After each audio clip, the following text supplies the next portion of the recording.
Scanning for audio.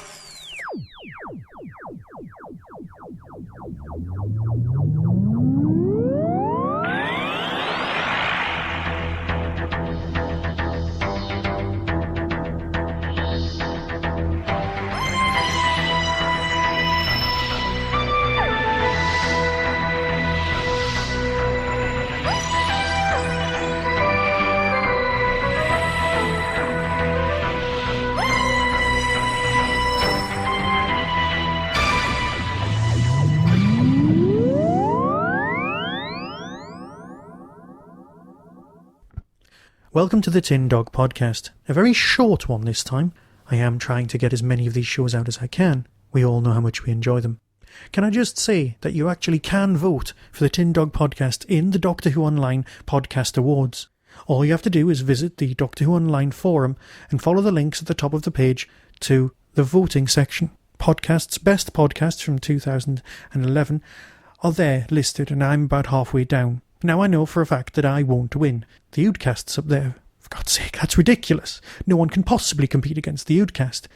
However, if you like the Tin Dog Podcast, all you have to do is go there and click and enter and say that I'm not the worst podcast in the world. Come on, vote for me. You know you want to, don't you? Things I'd like to see in the 50th anniversary special. Now, there's going to be a special Road to Coronation Street style drama. The Origins of Doctor Who, where someone will be playing Verity Lambert and all that kind of thing. It's written by Mark Gatiss, so that's going to happen. But what would I like to see in a 50th anniversary episode? Well, let's face it, I'll just put my fan hat back on. I've got two plots that I kind of wanted to see. I would like to have seen all of the Doctors. Not the 5 Doctors as such, because let's face it, we can't go back to Gallifrey or anything like that. So plot 1, a storyline we'll just call Monster. We can call it Gods and Monsters if you want, but I'm sure Big Finish have nabbed that. This is the new 3 Doctors storyline.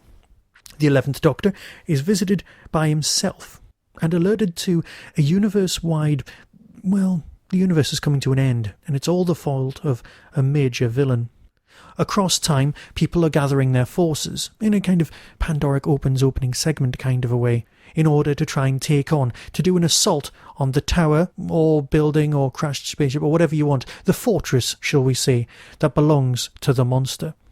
Eventually, this monster can be tricked and beaten by the Doctor. The other Doctors all turn up in order to try and help. It is very 5 Doctors in a sense, on the grounds that they're all doing an assault. However, that's not really the case, because you find out that the monster that is trying to bring about the end of the universe is the post-Time War 8th Doctor, wounded and completely insane. Eventually, the 11th Doctor defeats the 8th, giving a massive, some sort of energy shift, surge thing. The 8th Doctor lies dying and regenerates into the 9th. Yes, it's all a lot of fan nonsense, but it is, of course, an anniversary story. The 9th Doctor is unconscious, and the 11th Doctor, as he leaves, takes a rose and leaves it on his chest. Ah, it is such fan nonsense, and by far not the most impressive of storylines. The second storyline is much, much more likely.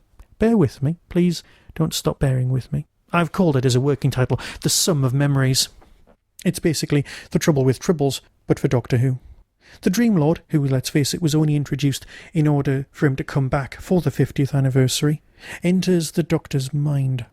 This is the solo travelling 11th Doctor, and begins eating his memories, i.e. old footage.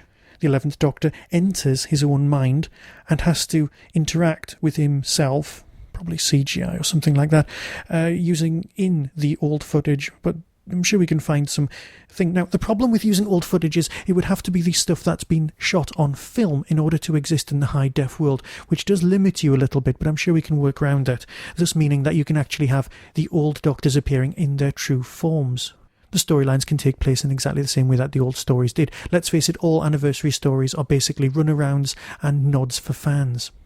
The old Doctors, that's the actors as they are now, are still inside of his head in their unregenerated form. They've continued to age and are personalities in there, inside his own head, inside his own mind, which can help out through this quest to try and defeat the 11th Doctor's form. You see, the Dream Lord wants to destroy the 11th Doctor and all of his former selves in order to take, well, control of his body. I know that's kind of been done in the Master sense, but the Dream Lord would then become real.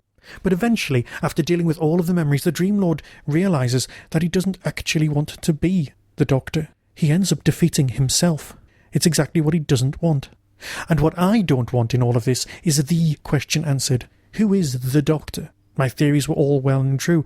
They were all laid out nicely in the time of the Seventh Doctor, where he was a bored librarian looking after the weapons of Gallifrey when he looked into the future and realised he had to leave to avoid things falling into the wrong hands. But who is the Doctor these days?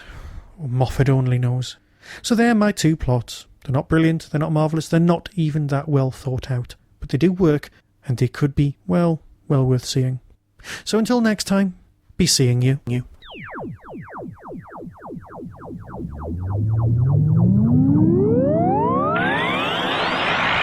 You have been listening to the Tin Dog Podcast. Doctor Who and its associated shows are copyright of the BBC. No infringement is intended.